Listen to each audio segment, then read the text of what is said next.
Hi 7 and 8, Mrs. Worth here. We are going to read Johnny Tremain Chapter 1 together in this video and the next video. The reason why I'm breaking it up into two videos is because there are multiple pieces in each chapter. There are actually 6 sections in Chapter 1. So we'll be reading 1 through 3 and then 4 through 6. Here we go. Up and About. Chapter 1. On rocky islands, gulls woke. Time to be about their business. Silently they floated in on the town, but when their icy eyes sighted the first dead fish, first bits of garbage about the ships and wharves, they began to scream and quarrel. The cocks in Boston's backyards had long before cried the coming of day. Now the hens were also awake, scratching, clucking, laying eggs. Cats in malt houses, granaries, shipholds, mansions, and hovels caught the last mouse, settled down to wash their fur and sleep. Cats did not work by day. In stables, horses shook their halters and whinnied. In barns, cows lowed to be milked. Boston slowly opened its eyes, stretched and woke. The sun struck in horizontally from the east, flashing upon weather vanes, brass cocks and arrows, here a glass-eyed Indian, there a copper grasshopper, and the bells in the steeples cling-clanged, telling the people it was time to be up and about. In hundreds of houses, sleepy women woke their sleepier children. Get up and to work. Ephraim, get to the pump, fetch mother water. Anne, get to the barn, milk the cow, and drive her to the common. Start the fire, Silas. Put on the shirt, James. Dolly, if you aren't up before I count to 10. And so, in a crooked little house at the head of Hancock's Wharf, on crowded Fish Street, Mrs. Lapham stood at the foot of the ladder leading to the attic where her father-in-law's apprentices slept. These boys were luckier than most apprentices. Their master was too feeble to climb ladders, the middle-aged mistress too stout. It was only her bellows that could penetrate their quarters, not her heavy hands. Boys! No answer. Dove? Comin', ma'am. Dove turned over once more for a snooze. Frustrated, she shook the ladder. She was too heavy to climb. She wished she could shake them limbs of Satan. Dusty Miller, let me hear your voice. Here it is, piped Dusty pertly. Her voice changed to pleading. Johnny, you get them 2 lazy lug-a-beds up. Get them down here. You pull that worthless Dove out her bed. You give Dusty a kick for me. I'm waiting for him to fetch fresh water so I can get on with breakfast. Johnny Tremain was on his feet. He did not bother to answer his mistress. He turned to the fat, pale, almost white-haired boy, still wallowing in bed. Hear that, Dove? Oh, you leave me lay, can't you? Grumbling, he swung his legs out of the bed and the three boys shared. Johnny was already in his leather breeches, pulling on his coarse shirt, tucking in the tails. He was a rather skinny boy, neither large nor small for 14. He had a thin, sleep-flushed face, light eyes, a wry mouth, and fair, lank hair. Although 2 years younger than the swinish Dove, inches shorter, pounds lighter, he knew, and old Mr. Lapham knew, busy Mrs. Lapham and her 4 daughters and Dove and Dusty also knew, that Johnny Tremain was the boss of the attic, and almost of the house. Dusty Miller was 11. It was easy for Johnny to say, "Look sharp, Dusty," and little Dusty looked sharp. But Dove, his first name, had long ago been forgotten, hated the way his younger apprentice lorded it over him, telling him when to go to bed, when to get up, criticizing his work in the silversmith's shop as though he were already a master smith. Hadn't he been working 4 years for Mr. Lapham and Johnny only 2? Why did the boy have to be so infernally smart with his hands? And his tongue? "Look here, Johnny, I'm not getting up because you tell me to. I'm getting up because Mrs. Latham tells me to." "All right," said Johnny blandly, "just so that you're up." There was only one window in the attic. Johnny always stood before it as he dressed. He liked this view down the length of Hancock's Wharf, counting houses, shops, stores, sail lofts, and one great ship after another, home again after their voyaging, content as cows waiting to be milked. He watched the gulls, so fierce and beautiful, fighting and screaming among the ships. Beyond the wharf was the sea, and the rocky islands where the gulls nested.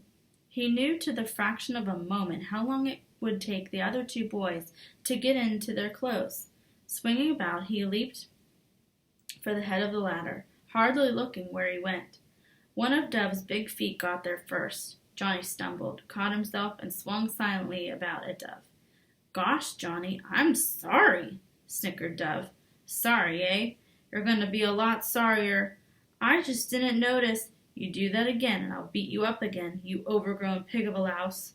You—" He went on from there. Mr. Latham was strict about his boys swearing, but Johnny could get along very well without. Whatever a pig of a louse was, it did describe the whitish, flaccid, parasitic Dove. Little Dusty froze as the older boys quarreled. He knew Johnny could beat up Dove any time he chose. He worshipped Johnny, and did not like Dove, but he and Dove were bound together by their common servitude to Johnny's autocratic rule. Half of Dusty sympathized with one boy, half of him with the other in this quarrel. It seemed to him that everybody liked Johnny. Old Mr. Latham because he was so clever at his work. Mrs. Latham because he was reliable. The 4 Latham girls because he sassed them so and then grinned. Most of the boys in the other shops around Hancock's Wharf liked Johnny, although some of them fought him on sight. Only Dove hated him. Sometimes he would get Dusty in a corner and tell him in a hoarse whisper how he was going to get a pair of scissors and cut out Johnny Tremain's heart, but he never dared do more than trip him, and then whine out of it. "Some day," said Johnny, his good-natured resort, "I'll kill you, Dove. In the meantime, you have your uses. You get out the buckets and run the North Square and fetch back the drinking water." The Lathams were on the edge of the sea. Their well was brackish. "Look here, Mrs. Latham said Dusty was to go, and get along with you. Don't you go arguing with me." Fetching water, sweeping, helping in the kitchen, tending the annealing furnace in the shop were the unskilled work the boys did. Already, Johnny was so useful at his bench he could never be spared for such labor. It was over a year since he had carried charcoal or a bucket of water, touched a broom, or helped Mrs. Latham brew ale. His ability made him semi-sacred. He knew his power and reveled in it. He could have easily made friends with stupid Dove, for Dove was lonely and admired Johnny as well as he envied him. Johnny preferred to bully him. Johnny, followed by his subdued slaves, slipped down the ladder with an easy flop. To his left was Mr. Latham's bedroom. The door was closed.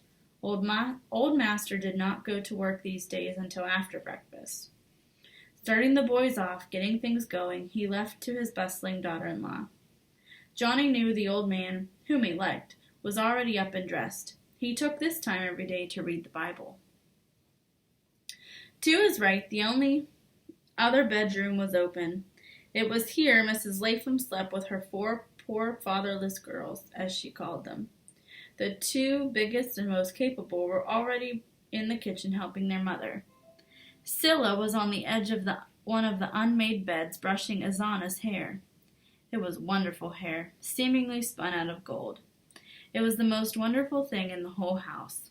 Gently, Scylla brushed and brushed, her little oddly shaped face turned away, pretending she did not know that Johnny was there. He knew neither Scylla nor Azana would politely wish him a conventional good morning. He was lingering for his morning insult. Scylla never lifted her eyes as she put down her brush and very deliberately picked up a hair ribbon. The Lathams couldn't afford much luxuries, but somehow Scylla always managed to keep her little sister in hair ribbons. Very carefully she began to tie the child's halo of pale curls. She spoke to Azana in such a low voice that it was almost a whisper. "There goes that wonderful Johnny Tremain." Azana took her cue. Already so excited she was jumping up and down. "Johnny worth his weight in gold Tremain. If you don't think he is wonderful, ask him, Azana." "Oh, just how wonderful are you, Johnny?" Johnny said nothing, stood there and grinned. The two youngest Lathams were always insulting him, not only about how smart he was, but how smart he thought he was. He didn't care. Every now and then they would say something that irritated him, and then together they would shout, "Johnny's mad." As an apprentice, he was little more than a slave until he had served his master 7 years. He had no wages. The very clothes upon his back belonged to his master, but he did not, as he himself said, take much. There were only 4 real rooms in the Latham house, the 2 bedrooms on the 2nd floor, the kitchen and the workshop on the 1st. Johnny paused in the lower entry. In the kitchen he could see his formidable mistress bent double over the hearth. Madge, in time, would look like her mother, but at 18 she was handsome in a coarse-grained, red-faced, thick-waisted way. Dorcas was 16, built like Madge, but not so loud-voiced, nor as roughly good-natured. Poor Dorcas thirsted for elegance. She would rub flour on her face, trying to look pale, like the fashionable ladies she saw on the street.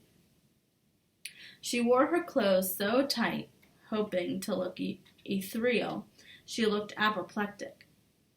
How they all had laughed when her stays burst in the middle of a meeting with a loud pop. She did not call her mother Ma, but Mother, or respected Mother, and in her efforts to avoid the rough, easy speech of her associates in Hancock's Wharf, she talked, when she remembered it, in a painfully prissy proper way. Johnny thought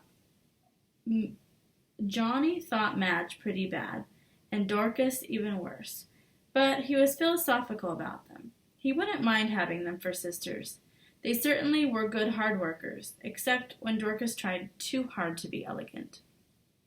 It had already been decided that when he grew up to be a really great silversmith, as Mr. Latham said he was to marry Scylla, and together they would inherit Grandpa's silver business. Scylla was just his age. This idea seemed only mildly offensive to both of them. Johnny had no particular objections. Smart apprentices were always getting ahead by marrying into their masters' families. He had been flattered when Mrs. Latham had told him that he might marry one of her girls. Of course, Madge and Dorcas, they were fine, big, buxom girls, would make better wives. But didn't he think they were a little old for him? True, Scylla was just a mite spindly, but she was coming along fine. Azana was so weakly it didn't seem worth making any plans for her maturity. So it was to be Scylla. Johnny had often heard Mrs. Latham say that Azana was hardly worth the bother she was to raise. The little girl, her beautiful brown eyes wide with interest, never seemed to mind these remarks of her mother, but they made Scylla cry. She did not mind that Scylla loved Azana. She was proud when people stopped her on the street and said, "Is that little angel your sister?" She did not mind that there were so many things Azana could not keep down, like pork gravy, mince pies, new beer. If Azana got wet, she had a cold. If a cold, she got a fever. First, Johnny, with a customary "look sharp," got the sulky dove in his buckets, headed for the North Square. Then he took the key to the shop out of his pocket, and as though he owned it. Dusty, good and quiet as a mouse, followed him. "Look sharp, Dusty," Johnny said. "Get the annealing furnace going. Get to the coal house. Fetch in charcoal. You'll have to do it by yourself. I want to get this buckle mended before breakfast." Already the day's bustle had begun, and up and down the wharf. A man was crying fish, sailors were heave-hoing at their ropes, a woman was yelling that her son had fallen into the water, a parrot said distinctly, "King Hancock." Johnny could smell hemp and spices, tar and salt water, the sun drying fish. He liked his wharf. He sat at his own bench, before him the innumerable tools of his trade. The tools fitted into his strong, thin hands. His hands fitted the tools. Mr. Lapham was already telling him to give God thanks who had seen fit to make him so good an artisan, not to take it out on lording it over the other boys.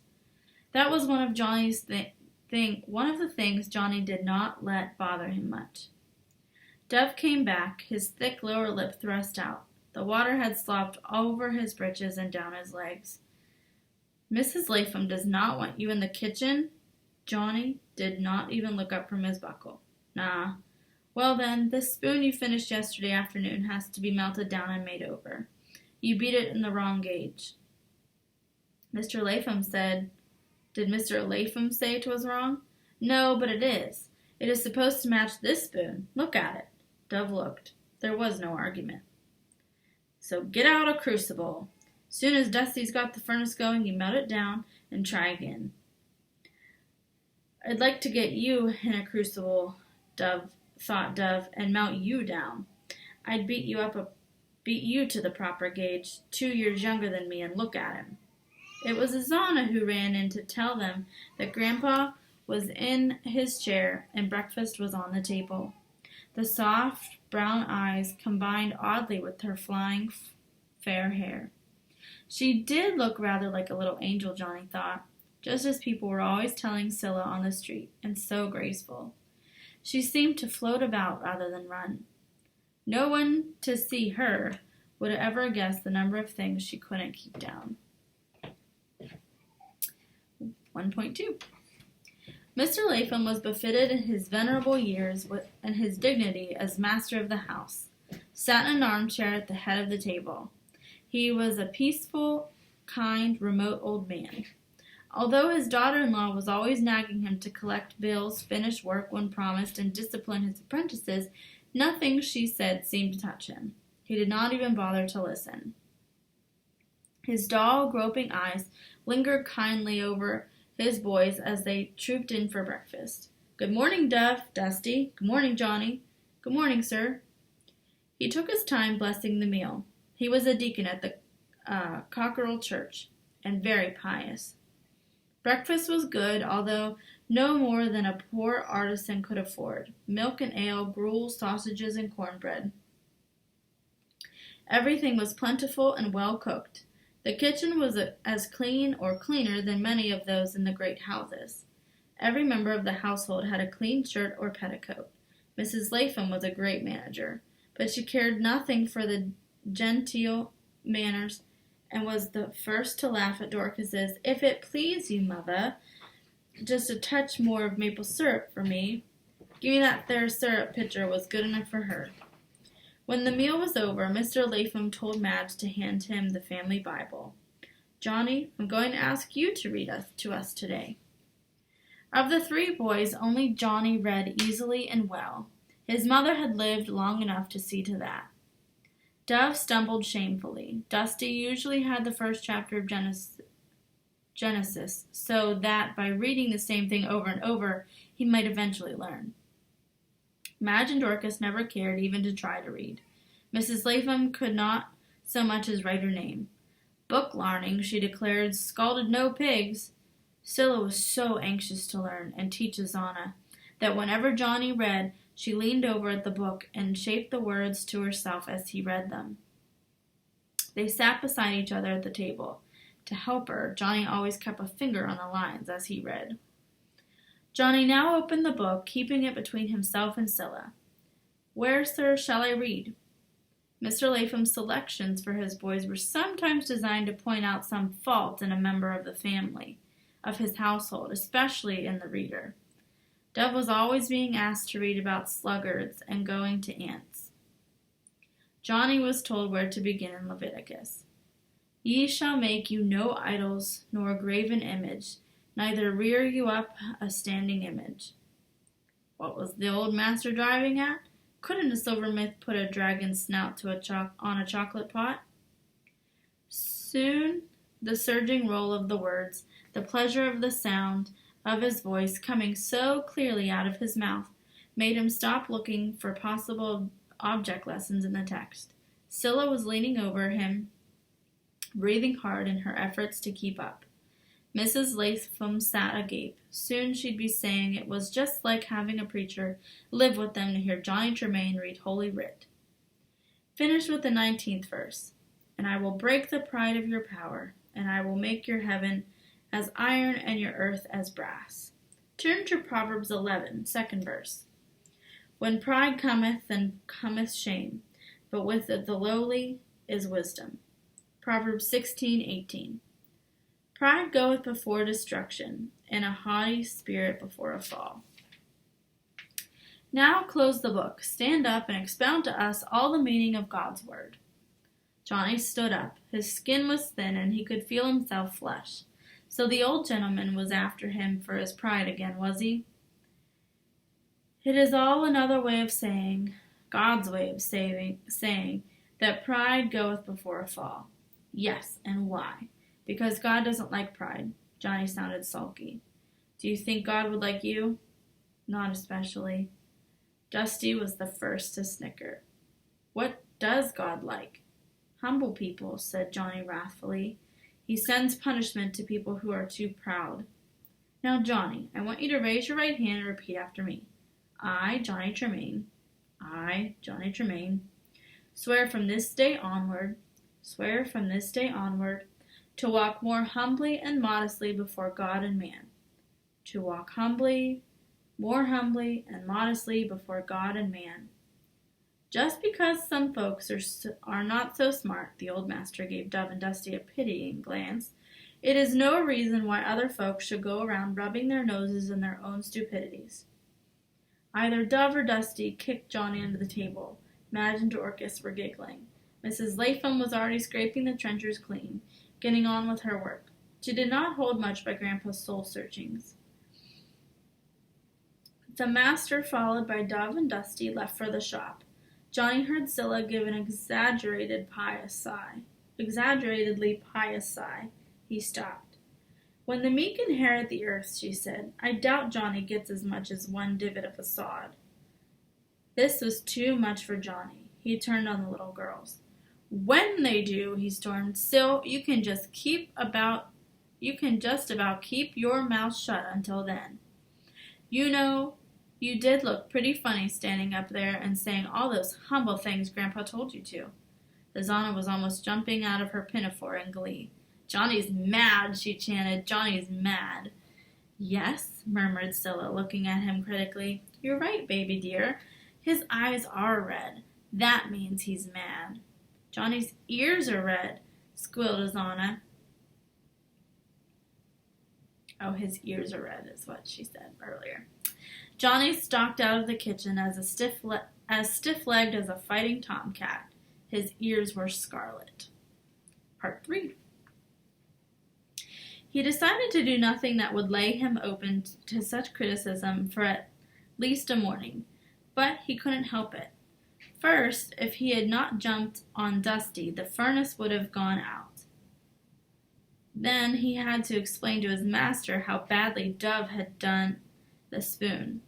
Although he tried to sound humble, he was soon behaving perfectly naturally, standing over Mr. Latham with his notebook in his hand, reading off exactly how those spoons had been ordered.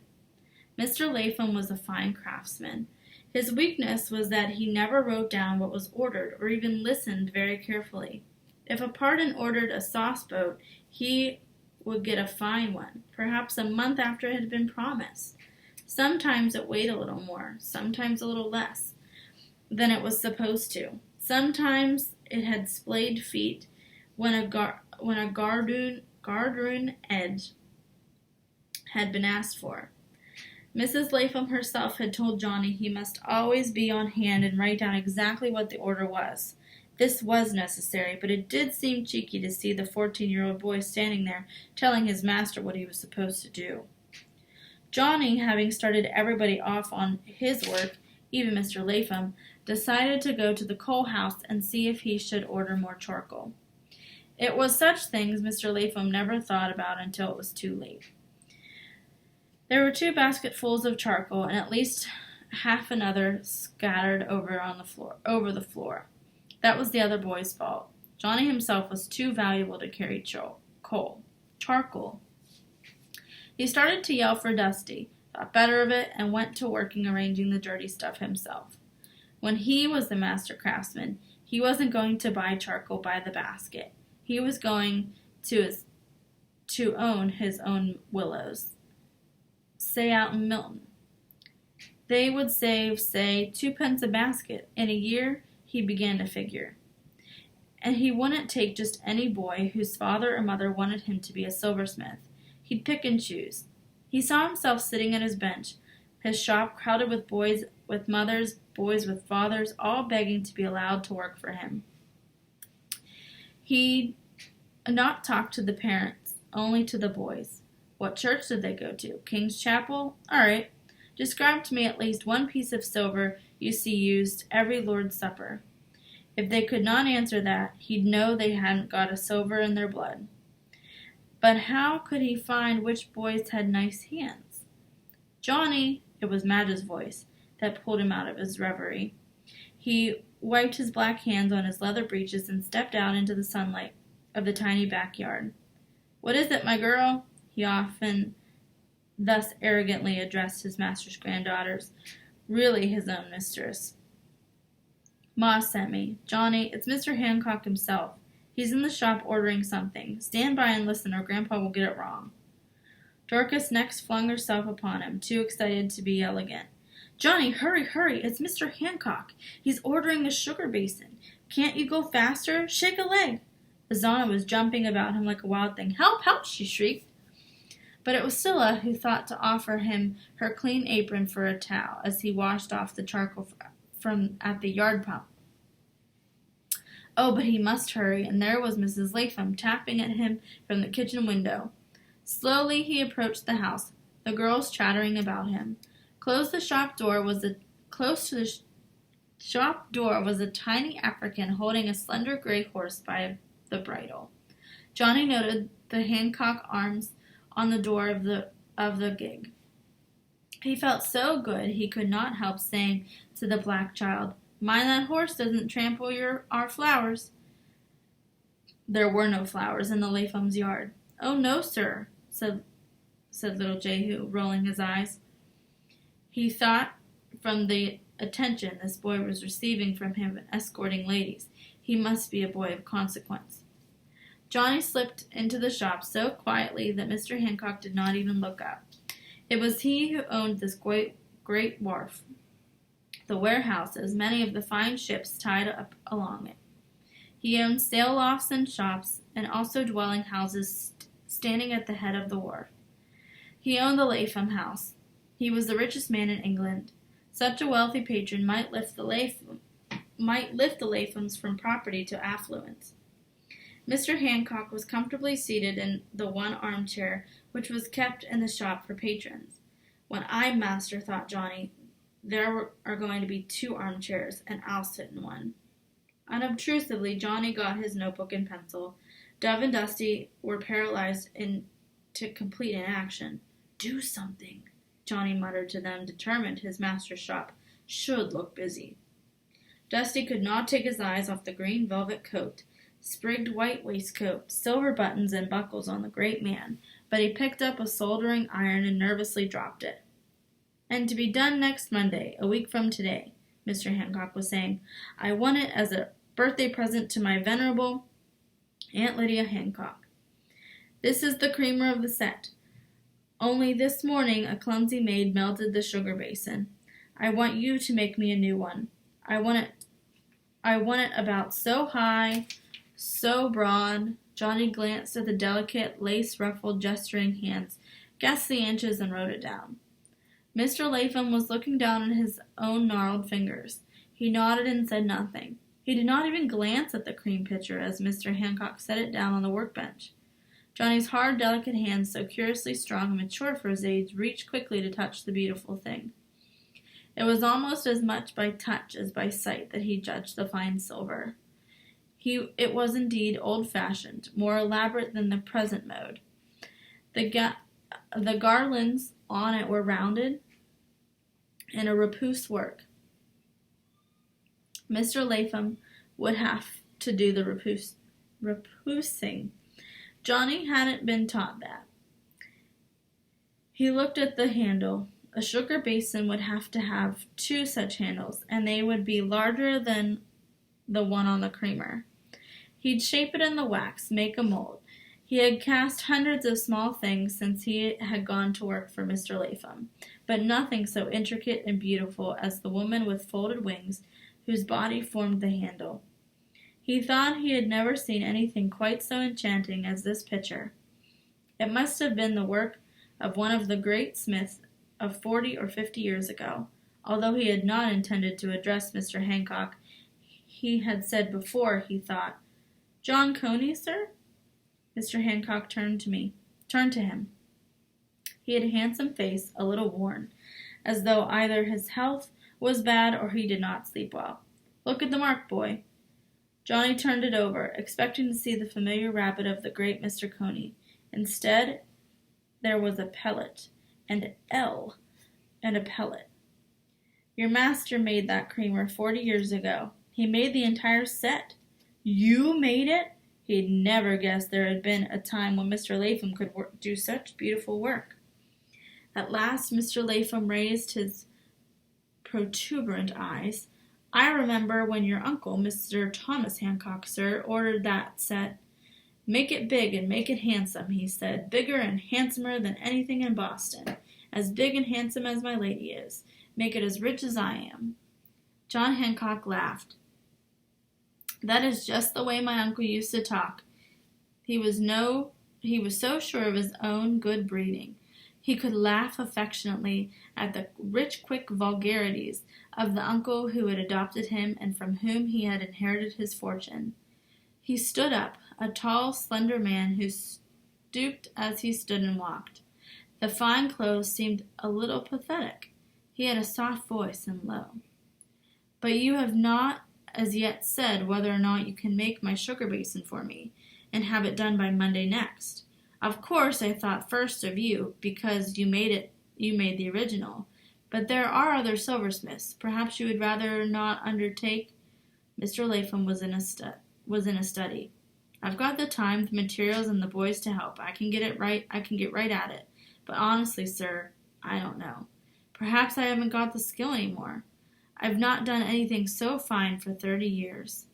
I'm not what I used to be, and although I know neither of the 2 men could see the door leading from the hall to the shop, Johnny could. There was Mrs. Latham in her morning apron, her face purple with excitement, and all 4 girls crowded about her, listening, gesturing at Johnny. "Say yes." All 5 faces, big and little, mouthed at him, "Yes, yes, yes." So they had forgotten morning prayers, had they? Wanted him to take charge? "We can do it, Mr. Hancock." "Bless me," explained the gentleman, not accustomed to apprentices who settled matters while their masters pondered. "Yes, sir, and you shall have it delivered at your own house a week from today, 7 o'clock Monday morning, and it's going to be just exactly right." Mr. Latham looked at Johnny gratefully. "Certainly, sir. I'm humbly grateful for your august patronage." He was not a proud man. He was relieved that Johnny had stepped in and settled the matters. Mr. Hancock bowed and turned to go, but none of the boys thought to run ahead and open the door for him. So Mrs. Latham, apron and all, barged in, her red arms bare to the elbow, her felt slippers flapping at her bare heels, and did, or overdid, the curtsies for them all. Hardly was the door closed than there was a rap on it. Little Jay, who came menacing in, a glitter of bright colors. He solemnly laid 3 pieces of silver on the nearest bench and recited his piece. "My master, Mr. John Hancock, Esquire, bids me to leave these coins, 1 for each of the poor work boys, hoping they will drink his health and be diligent at their benches." Then he was gone. "Hoping they will vote for him when they are grown up and have enough property." Don't you ever vote for Mr. Hancock, sir? Asked Johnny. I never do. I don't hold much with these fellows that are always trying to stir up trouble between us and England. Maybe English rule ain't always perfect, but it's good enough for me. Fellows like Mr. Hancock and Sam Adams calling themselves patriots and talking too much. Not reading God's word like their parents did, which tells us to be humble. But he's my landlord, and I don't say much. Johnny was not listening. He sat with the pitcher in his hand. To think the poor, humble old fellow once had been able to make things like that. Well, he was going to turn the trick again before he died, even if Johnny had to stand over him and make him. So we're really starting to figure out the plot here. We're seeing big names from history like John Hancock and Sam Adams. So, see you in the next video.